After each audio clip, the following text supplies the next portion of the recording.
جامع ترمذی میں حسن سند کے ساتھ ہے، صحیح سند کے ساتھ ہے۔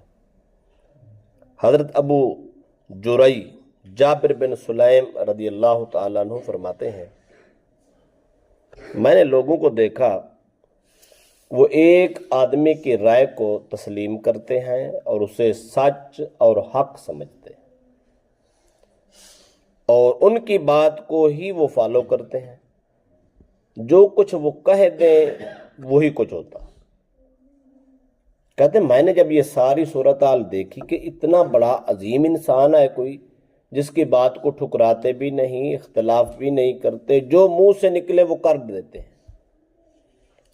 جابر بن سلیم فرماتا ہے میں آگے بڑھا، میں نے جا کے پوچھا من ھذا، یہ کون شخصیت ہے جس کی اتنی ویلیو ہے، جس کی اتنی عزت ہے؟ قالوا رسول اللہ صلی اللہ علیہ وسلم، صحابہ نے عرض کی کہ یہ اللہ کے رسول ہے۔ یہ جملے بتا رہے ہیں جابر بن سلیم اس وقت مسلمان نہیں ہوئے تھے، واقفیت ہی نہیں تھی، پتہ ہی نہیں تھا۔ اچانک مدینہ پاک میں آتے ہیں، کملی والے کی محفل دیکھتے ہیں، صحابہ کا ادب دیکھتے ہیں، دیکھتے ہی رہ گئے کہ ایسا ماحول بھی ہوتا ہے۔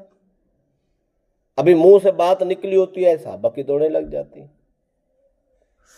جب پوچھا تو یہ اللہ کا رسول ہیں، کہتے ہیں میں آگے بڑھا، میں نے کہا علیک السلام یا رسول اللہ، علیک السلام یا رسول اللہ، 2 بار یہ۔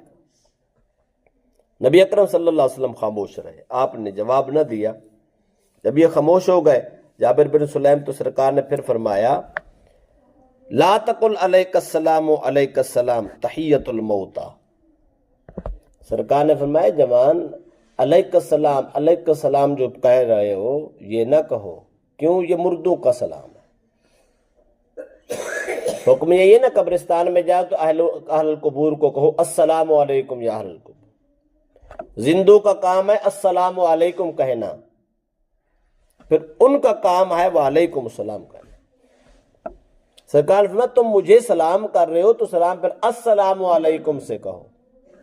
جواب تو تب بنتا ہے نا کہ اگر میں تجھے سلام کیا، ابھی تم آئے ہو مجھے سلام کیا ہے تو سلام اگر جس آدمی نے کرنا ہے تو وہ السلام علیکم سے شروع کرے۔ وعلیکم السلام کہ آپ محتاج تھوڑے ہو یا آپ فوت شدہ تھوڑے ہو، آپ زندہ ہو، آپ نے ابتدا کی ہے، لہذا السلام علیکم سے کرنا ہے۔ انہوں نے اپنی ترتیب تبدیل کر لی، بیٹھ گئے۔ حضرت جابر بن سلیم فرماتے ہیں میں نے پوچھا انت رسول اللہ، آپ اللہ کے رسول ہیں؟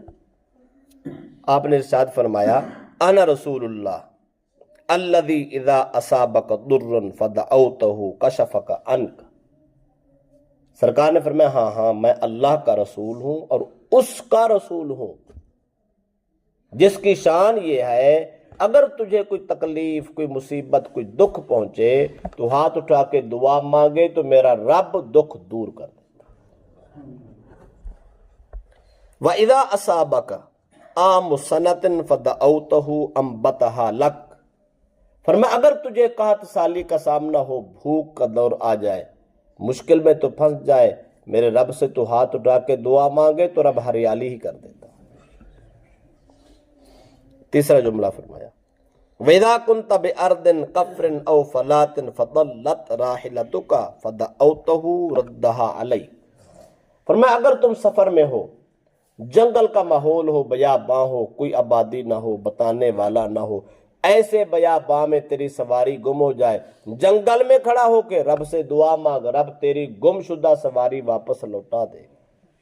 فرمایا میں اس کا رسول ہوں، مجھے رسالت کا منصب اس ذات نے دیا ہے، مجھے نبی اس ذات نے بنایا۔ جابر بن سلیم فرماتے ہیں باتیں مجھے ساری پسند آئیں اور سمجھ آ گئی، حقیقت کی سمجھ آ گئی، یہ اللہ کے رسول ہیں اور اللہ اتنی طاقت والا ہے۔ تو صاف ظاہر ہے جب آدمی دل سے تسلیم کر لے تو پھر قریب ہو جاتا ہے۔ قریب ہوئے، کلمہ پڑھا، مسلمان ہو گئے، پھر کہنے لگے احد الیہ، یا رسول اللہ مجھے کوئی نصیحت ہی کر دے۔ نو مسلم، ابھی کلمہ پڑھا، حضور نصیحت کر دے۔ سرکار نے کیا نصیحت کی ہوگی؟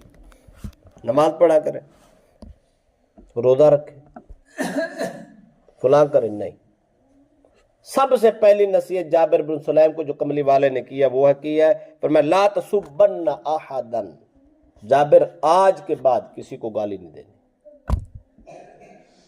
اب حضرت جابر کا جملہ سنیں، وہ فرماتے ہیں ما سببت بعدہ حرا ولا عبدا ولا بعیرا ولا شاة.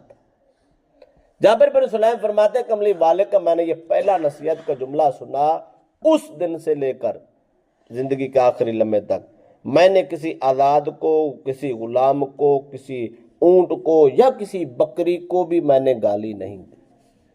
زبان بند ہو کہ گالی نہیں دی. دوسری نصیحت سرکار نے فرمایا وَلَا تَحْقِرَنَّ مِنَ الْمَعْرُوفِ شَيْئًا، سرکار نے فرمایا کبھی کسی نیکی کو حقیر مت سمجھنا، چھوٹی سمجھ کے نہ چھوڑنا. آگے سرکار نے خود وضاحت کی، فرمایا وَأَن تُكَلِّمَ أَخَاكَ وَأَنْتَ مُنبَسِطٌ إِلَيْهِ وَجْهُكَ إِنَّ ذَلِكَ مِنَ الْمَعْرُوفِ. سرکار نے فرمایا مسلمان سے جب ملتا ہے نا، کسی سے بات بھی کرنی ہے تو مسکرا کے بات کرنا، یہ بھی نیکی ہے. اس کو بھی کبھی چھوٹا نہ سمجھنا، بلکہ جب بھی کسی سے ملے مسکرا کے ملے، خوش ہو کے ملے. غم نہیں، پریشانی نہیں. پریشانی میں کیا ملے گا؟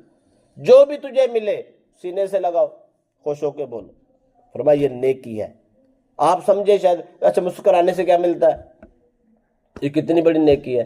سرکار نے فرمایا بظاہر دیکھنے میں یہ چھوٹی سی نیکی ہے، لیکن اس کو بھی چھوڑنا نہیں ہے. دو نصیحتیں ہو گئی. تیسری نصیحت رسول اکرم صلی اللہ علیہ وسلم نے فرمایا وَإِرْفَعْ إِزَارَكَ إِلَى نِصْفِ السَّاقِ فَإِنْ أَبَيْتَ فَإِلَى الْكَعْبَيْنِ. آقا علیہ السلام نے فرمایا اپنی شلوار اور اپنا تہ بند آدھی پنڈلی تک اٹھائے رکھنا. اگر اتنا نہیں اٹھا سکتے تو کم از کم گھٹنوں تک اٹھائے رکھنا. چونکہ یہ بات ہم 12 پڑھ چکے ہیں، اس زمانے میں یہ تکبر کی بہت بڑی علامت تھی.